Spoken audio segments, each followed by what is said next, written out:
Welcome to Taketomi. We're on a beautiful subtropical island that's actually part of Japan, but it's just off the coast of Taiwan. And today we're going to show you the best things to do on the island.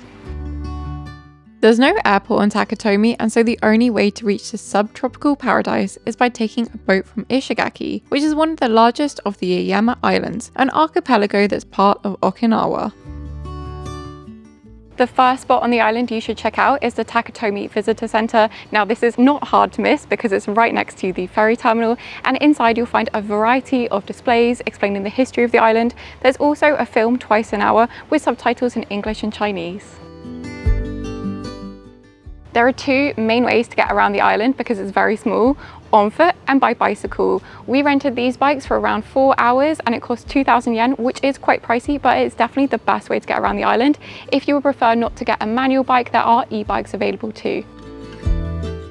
If you rent a bike, there's no locks on the bike because the island is so safe, but the one thing you have to remember is that you have to park in a designated bicycle parking, but they're everywhere, so it shouldn't be hard to find one.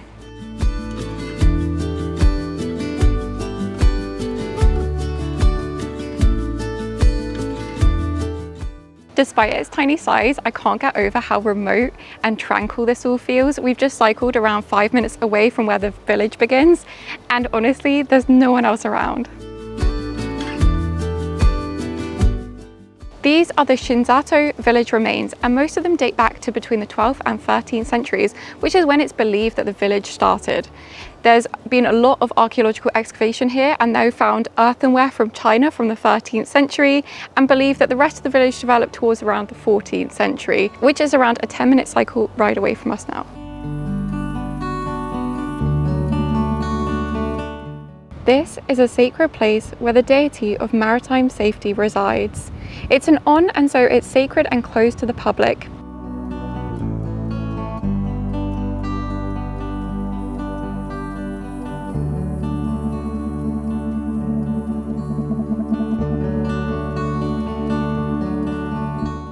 These are the remaining foundations of Musashi Pier, which was used as an official main port for ships until 1932.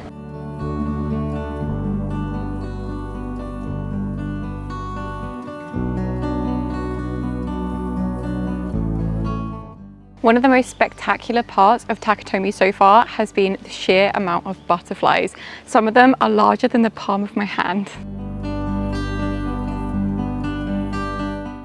Nishi Pier is one of the most photogenic spots on the island due to its crystal clear blue waters, so let's go and check it out. Around this pier in the sea, there's an abundance of sea life, including small octopuses which dug burrows into the sand to catch small crabs. There's also a lot of carnivorous fish in the area.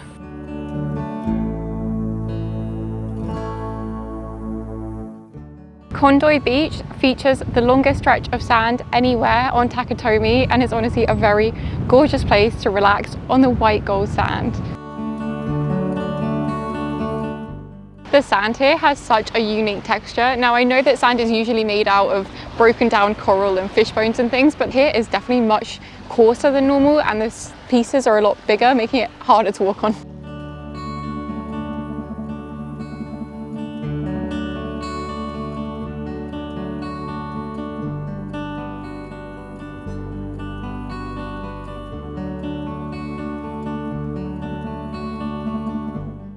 Kondoi Beach is also a great spot to have a picnic. We actually picked up some supplies on the mainland at Family Mart because I didn't know what would be on the island. Anyway, when we rented our bikes, the woman told us, people on the island very nice, but watch out because the crows are very sneaky, and it's true because we tried to eat our rice balls somewhere else and the crows tried to attack us. So I think we'll be safe here at the picnic area. This is once the site of where the government office was that ruled the Yaeyama Islands for around 2 decades. Today, the government office has been moved to nearby Ishigaki, which is much larger, but today you can just see it's a bicycle parking.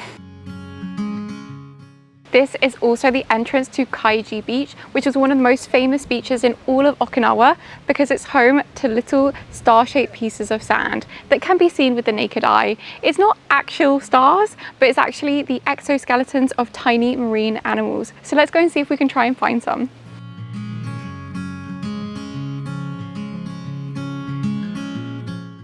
I haven't found any sand, but I have found a tiny hermit crab.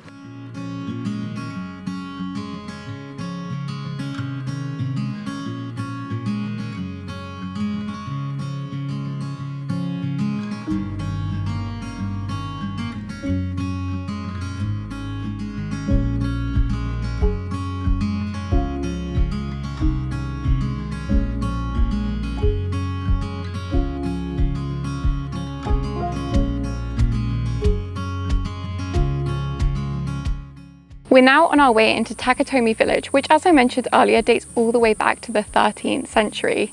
There's actually only one settlement on Taketomi because it's so small, and almost all of the 350 residents who live on the island live here. There are no modern houses here, and they're all famous for their red tile roofs. Lots of the homes in Taketomi have these Shisa statues on their rooftops. These are the guardian lions of Okinawa and often come in pairs. Each set of pairs have different faces, with usually one lion mouth being open while the other is closed.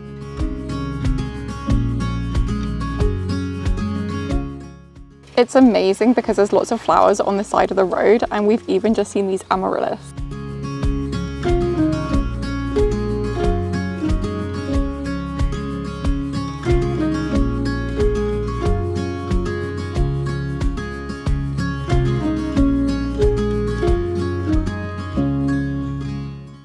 Nagomi Tower is one of the highest spots on all of Taketomi and is a great place from which to spy the sea of red rooftop homes.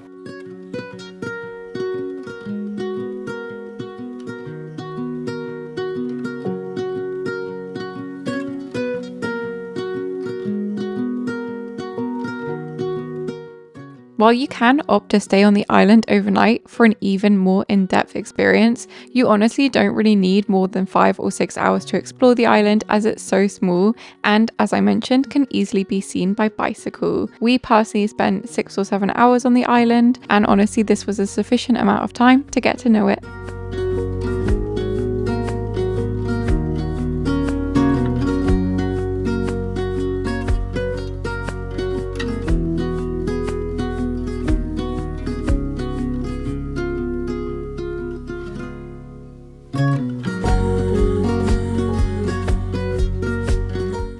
Okinawa is famous for its purple potatoes, and so we've got a cheesecake that has it in.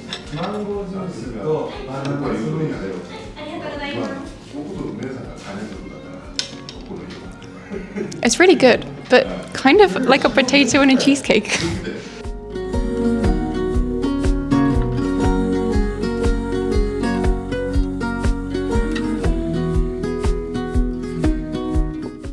Thank you so much for watching, and don't forget to like and subscribe for more travel content. See you next time. Bye!